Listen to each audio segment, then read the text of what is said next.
Hello friends, welcome to my channel. हमने पिछले video में डाइजेस्टिव सिस्टम का इंट्रोडक्शन हम पढ़ चुके थे। आज हमारा नया टॉपिक है मेम्ब्रेन्स ऑफ डाइजेस्टिव सिस्टम, या फिर हमें स्टोमक की मेम्ब्रेन्स भी कह सकते हैं। वॉल होती हैं एलिमेंट्री ट्रैक्ट की, ठीक है। तो यहाँ से हम स्टार्ट करते हैं। The layers of the wall of alimentary canal follow the consist patterns from the oesophagus onward. यहाँ पे ये कह रहा है कि जो एलिमेंट्री कैनाल के जो भी लेयर्स होती हैं, जितनी भी लेयर्स हैं, ये कंसिस्टेंटली इसोफेगस में भी ऐसे ही रहेंगी, स्टोमक में भी रहेंगी, मतलब ऐसे आगे तक चलती रहेंगी। The basic structure is described here to specific modification is its structure function described in appropriate section. इसके सभी जो सेक्शन में इसके फंक्शंस और स्ट्रक्चर वगैरह को आगे डिस्क्राइब किया गया है। तो यहाँ से स्टार्ट होता है, यहाँ से हम पढ़ते हैं। The walls of alimentary tract is formed for 2 layers of tissue. इसमें 4 लेयर्स होती हैं। पहली का नाम है एडवेंटिशिया सिरोसा, ये सबसे आउटर मोस्ट होती है। इसके अंदर होती है कि स्मूथ मसल्स की लेयर, इसमें ज़्यादातर मसल्स होती हैं। ये होती है सब म्यूकोजा और ये म्यूकोजा, ठीक है। ये सबसे इनर मोस्ट लेयर होती है म्यूकोजा। तो हम ये स्टार्ट करते हैं एडवेंटिशिया और सिरोसा लेयर से। This is outermost layer. The thoracic organs is contain the loose fibrous tissue and the abdomen. The organs are covering by serosa membrane, the peritoneum. ये कह रहा है कि जो थोरेसिक ऑर्गन्स होते हैं उनके पास भी एक लूज फाइब्रस कनेक्टिव टिश्यू की मेम्ब्रेन होती है। थोरेसिक कहाँ पे होते हैं? ये वाले इस एरिया में जो ऑर्गन्स होते हैं उसको थोरेसिक बोलते हैं, और नीचे वाले में जो आते हैं उसको अब्डोमेन बोलते हैं। तो जो थोरेसिक एरिया में जो लेयर होती है उसे हम पेरिटोनियम, उसे हम सिरोसा लेयर बोलते हैं, और जो इसमें होती है उसे हम पेरिटोनियम बोलते हैं।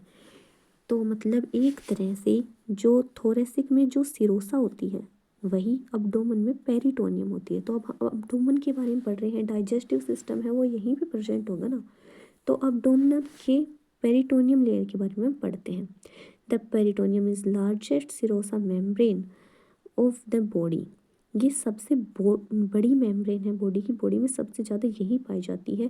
इट इज़ सिंगल मेम्ब्रेन, ये सिंगल मेम्ब्रेन होती है। ये फॉर्म करती है क्लोज सैक, यानी एक बंद सैक लाइक स्ट्रक्चर फॉर्म करती है ये with in the abdominal cavity and containing A small amount of serosa fluid. मतलब ये जो होती है वो कुछ ऐसे होती है जैसे कि इसके चारों साइड ये एक लेयर है, ठीक है, और इसके बाहर एक और इसी की हल्की सी लेयर है, ठीक है, और इन दोनों के बीच में जो फ्लूइड होगा ना उसे हम सिरोसा फ्लूइड कहेंगे, ठीक है। इसके बीच में फ्लूइड होता है ताकि ये अंदर के ऑर्गन्स को प्रोटेक्ट कर सके। बाहर से अगर कोई भी चोट वगैरह लगे तो अंदर के ऑर्गन्स पर हार्म ना हो। Secreted by the peritoneal cells, और जो ये फ्लूइड होता है ये कुछ पेरिटोनियल सेल्स होती हैं उनके द्वारा सिक्रेट होता है, वही इसको श्रावित करती है। It is richly supplied by blood and lymph vessels and contain mainly lymph nodes. यहाँ पे क्या होता है, लिम्फ नोड्स क्या होते हैं? ये स्मॉल होते हैं, बीन शेप्ड होते हैं, और ये फिल्टर करते हैं लिम्फ को, ठीक है। लिम्फ नोड्स के बारे में ये जरूरी था, ये की पॉइंट था, आप जान सकते हैं। ये बुक में नहीं है लेकिन मैंने आपके लिए नोट किया है। It is richly supplied with blood and lymph vessels. यहाँ पे बहुत सारी ब्लड वेसल्स होंगी। लिम्फ वेसल बाहर की लेयर है तो इसको न्यूट्रिशन प्रोवाइड करने के लिए ब्लड लिम्फ वेसल्स वगैरह होना नॉर्मल बात है। It provide a physical barrier, a local spread the infection and can isolate the infective focus such as appendicitis. ये बहुत सारे मतलब इन्फेक्शन वगैरह को प्रिवेंट करती है, इन्फेक्शन को फैलने नहीं देती हमारी कैविटी में। अपेंडिसाइटिस क्या होता है? अपेंडिसाइटिस अपेंडिक्स का इन्फ्लामेशन होता है। ऐसे नहीं होते, अपेंडिक्स निकलवा देते हैं काफ़ी लोग, उसमें वो अपेंडिक्स में इन्फ्लामेशन हो जाता है। तो अपेंडिसाइटिस से भी मतलब ये थोड़ा सा प्रोटेक्ट करने में हेल्प कर सकती है। Preventing involvement of other abdominal structure, it has 2 layers। ये prevent involving other abdominal structure, इसके 2 लेयर्स होती हैं। हम इसके लेयर्स के बारे में पढ़ेंगे और इसके बारे में आगे ज़्यादा जानेंगे। इसमें एक तो पैराइटल लेयर होती है। पैराइटल लेयर होती है वो बाहर वाली लेयर होती है। मैंने अब बताया था ना कि 2 लेयर्स होती है। इसमें बाहर वाली है ना इसको हम पैराइटल कहेंगे, अंदर वाली है ना इसको हम विसरल कहेंगे, ठीक है, ठीक है। Visceral peritoneum which cover the organs, ये ऑर्गन्स को कवर करती है। Viscera within the abdominal and pelvic cavities. ये जो लेयर है ये अब्डोमन में भी रहेगी और पेल्विक में भी रहेगी। पेल्विक मतलब इससे नीचे वाला पार्ट, इसमें भी रहेगी ये, ठीक है, ठीक है। नेक्स्ट, कॉन्टैक्ट, ये 2 लेयर्स होती हैं पेरिटोनियम की जो एक दूसरे के साथ क्लोज कॉन्टैक्ट में रहती हैं, मतलब एक दूसरे के पास पास होती है, इतनी दूर नहीं होती, मैंने अभी आपको बना के दिखाई। और friction between them is prevented by peritoneal fluid, और इनके बीच में घर्षण नहीं होता, मतलब एक दूसरे से टकराती नहीं है क्योंकि इनके बीच में फ्लूइड होता है। मैंने बताया था ना पेरिटोनियल फ्लूइड होता है। Peritoneal cavity is only a potential cavity, एक पोटेंशियल कैविटी है। और a similar arrangement is seen in membrane covering the lungs and pleura, मतलब इसी टाइप की एक मेम्ब्रेन जिसे हम प्लूरा कहते हैं वो हमारी यहाँ पे लंग्स को भी कवर करती है। सेम टू सेम ऐसे ही होती है, उसमें भी 2 लेयर होते हैं, बीच में फ्लूइड होता है। तो यही कह रहा है कि ऐसी एक लेयर होती है जो इसे कवर करती है। The abdominal organs are covered a varying degree by loops of folds of the visceral peritoneum। ये कह रहा है कि जो abdomen के जो मतलब organs है, abdomen में जो प्रेजेंट होते हैं डाइजेस्टिव सिस्टम वगैरह, वो इसके अंदर है ना, ये जो लेयर है ये ऐसे कुछ फोल्ड्स में भी प्रेजेंट होती है ऐसे, ताकि जैसे अगर स्किन पर कुछ खिंचाव वगैरह पड़े तो इसे थोड़ा सा मतलब स्ट्रेच हो सकें, खुल सकें, इसलिए। Which attach them firmly to the abdominal wall। In organ is almost completely covered by visceral peritoneum, मतलब ये सारे ऑर्गन्स लगभग लगभग विसरल पेरिटोनियम से कवर होते हैं, एक ढके रखती है।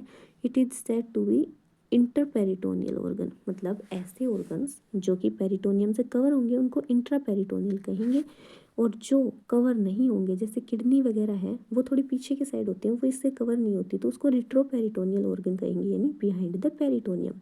The arrangement of peritoneum is such that, ये बताया गया है कि कौन कौन से ऑर्गन रिट्रोपेरिटोनियल है, कौन कौन से नहीं है। ये हम थोड़ा सा पढ़ के देख लेते हैं। Pelvic organs are covered only for superior surface, जो पेल्विक के ऑर्गन्स हैं जो कि ये तो लेयर तो यहीं पे ख़त्म हो जाएगी, तो पेल्विक के नीचे नीचे के ऑर्गन्स हैं वो ओनली ऊपर ऊपर से इस लेयर से कवर रहेंगे, नीचे से कवर नहीं रहेंगे।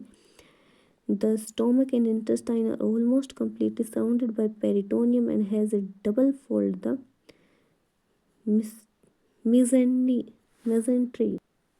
इसमें कह रहा है कि जो पेरिटोनियम होती है उसके ऐसे पीछे की साइड, आप इस डायग्राम में देख सकते हैं, पीछे की साइड ऐसे abdomen से पीछे की साइड ऐसे एकदम जुड़ी होती है ऐसे, और यहाँ पे जो ये लाइन आ रही है इसी को हम मिशनरी कहते हैं, जो अभी अभी मैंने आप पढ़ा था, ये रहा मिसेंट्री। ये फोल्ड्स होते हैं, इसके बीच में थोड़ा सा स्पेस होता है, इसे हम मिसेंट्री कहते हैं। The attachment of posterior abdomen folds, the posterior enclosing stomach extend beyond the greater curvature stomach and hangs। ये यही कह रहा है कि पीछे की साइड ऐसे ये आके थोड़ा अटैच होती है जिसकी वजह से ये पूरे को कवर कर लेती है अच्छे से। The kidney, adrenal gland, pancreas, spleen are retroperitoneal, मैंने बताया था किडनी होती है वो थोड़ी पीछे की साइड होती है, किडनी के ऊपर ही एड्रिनल ग्लैंड होती है। ये सब जो ऑर्गन्स है रिट्रोपेरिटोनियल ऑर्गन्स है, आपको याद रखना चाहिए, हो सकता है कोई क्वेश्चन आ जाए। They are only covered with peritoneum on their anterior surface, ये सिर्फ आगे की साइड से आगे आगे से इस लेयर से कवर होते हैं, पीछे से किसी से कवर नहीं होते। ओनली मसल्स होती हैं। The liver is almost completely covered by peritoneum which attaches the inferior surface of the diaphragm.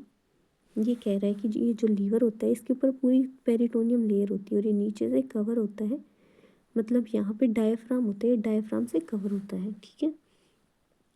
The main blood vessels and nerve lie close to the posterior abdominal wall and send branches to the organs within folds of peritoneum. जो blood vessels होती हैं, जो nerve vessels होती हैं, वो भी तो आएंगे ना इस पार्ट में, तो ये पोस्टीरियर abdominal वॉल है जो होती है ना, मतलब पीछे की साइड से आती है, यहाँ से ज़्यादातर नर्व और ब्लड वेसल्स हैं वो यहाँ से आती हैं और ऑर्गन्स को सप्लाई करती हैं। तो ये लेयर हमारी कंप्लीट हुई है, थोड़ी सी बड़ी थी लेकिन आप थोड़ा हल्का फुल्का याद रख सकते हैं।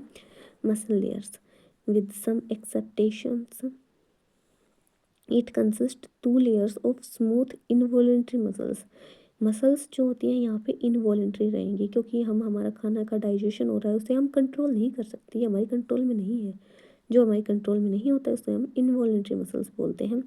The muscle fibre of outer layer, बाहर वाली लेयर के जो मसल फाइबर होते हैं are arrange longitudinally of those in the inner layer और सर्कुलर मतलब जो यहाँ पे देखिए, आप इस डायग्राम में देख के समझ सकते हैं, जो बाहर वाले फाइबर्स है ना ये ऐसे लंबे लंबे हैं, मतलब इसको लॉन्गिट्यूडनली कहेंगे। जो अंदर वाले हैं ना इसके ऐसे हैं, सर्कुलर हैं, तो इसको सर्कुलर कहेंगे। ये दोनों लेयर्स मिलकर बनाती हैं मसल लेयर को। ठीक है, ठीक है। नेक्स्ट है between these two muscle layers blood vessels, lymph vessels and plexus network of sympathetic and parasympathetic nerve is called myenteric plexus. मतलब ये कह रहा है कि इन दोनों के बीच में ये देखो, ये फ्लेक्सस बोलते हैं। ये नर्व के बहुत सारे ऐसे गुच्छे से पाए जाते हैं जिसे हम मिस्ट्रिक फ्लेक्सस कहते हैं। ये यहाँ पे लिख रखा है। नेक्स्ट यहाँ पे हमारा बताना चाहता है कि ऑफ सिंपैथेटिक और parasympathetic nerve plexus, these nerve supply of adjacent smooth muscle and blood vessels. यहाँ पे नर्व वेसल्स और ब्लड वेसल्स की सप्लाई होती है यही इन्हीं फ्लेक्सस के थ्रू। ये जो थे ना इन्हीं के थ्रू नर्व और ब्लड वेसल्स की अच्छे से सप्लाई होती है। देन नेक्स्ट, और outward constriction and relaxations of muscle layer occur in waves which push constant tract outward. This type of rhythmic constriction of smooth muscles called peristalsis. Peristalsis एक movement होती है, ये इंपॉर्टेंट है, ये आपको याद रखना है। जो पेरिस्टालसिस मूवमेंट होती है वो हमारी बॉडी की काफ़ी पार्ट्स में होती है। ये होती क्या है, ये ऐसे होती है कि जब हमारी जो स्टोमक है उसकी मसल्स कॉन्ट्रैक्ट करेंगी तो सारी मसल्स एक साथ ऐसे कॉन्ट्रैक्ट करेंगी। ठीक है, और रिलैक्स करेंगी तो भी एक साथ, मतलब ऐसे एक रिदम बना के चलती हैं वो। और इसी रिदम को हम पेरिस्टालसिस मूवमेंट कहते हैं। और इसी रिदम के थ्रू जैसे यहाँ पे कोई वो है, फूड है, वो ऐसे मूव करेंगी तो ये फूड भी इसके साथ ऐसे मूव करेगा और ये नीचे की साइड थोड़ा सा खिसक जाता है। यही जो मूवमेंट है ये किडनी में भी देखने को मिलती है, यहाँ पे भी देखने को मिलती है। And the under the influence of systematic and parasystematic nerves, ये नर्व्स की वजह से होती है movement. Muscle contraction also mixes food and digestive juice. और ये जो मसल कॉन्ट्रैक्शन होता है ये अभी अब मैंने बताया, ये मूवमेंट होता है फूड का, तो उसमें बहुत सारे जूस वगैरह वो मिक्स होंगे और डाइजेशन में हेल्प करेगा। देन नेक्स्ट, और onward movement of content of the track is controlled at various point of sphincters। ये जो बता रहे स्पिंचर्स, ये मैं कैसे बताऊँ आपको। इस डायग्राम में देखिए, यहाँ पे है ना, यहाँ पे एक स्पिंचर पाया जाएगा। मतलब ये जैसे अपन किसी बैग को बंद कर देते हैं ना उसी टाइप से वो इसे बंद करके रखेगा, ये खाने की मूवमेंट को कंट्रोल करेगा। ठीक है, ये जगह जगह पर पाए जाते हैं। ठीक है, which are thick ring shape circular muscle. हाँ, ये रिंग शेप की होती है, मतलब वो ऐसे ही तो होता है ना, तो ये रिंग शेप का हुआ। This control allow time digestion and absorption takes place. ये अब्जॉर्प्शन और डाइजेशन के टाइम को देखता है, ये उसको अलो करता है खाने को एक जगह से दूसरी जगह जाने में। यहाँ पे आगे आगे सब म्यूकोसा लेयर। ये वीडियो काफ़ी लंबा हो जाएगा तो ये दोनों लेयर मैं आपको नेक्स्ट वीडियो में एक्सप्लेन करूँगी। Thank you.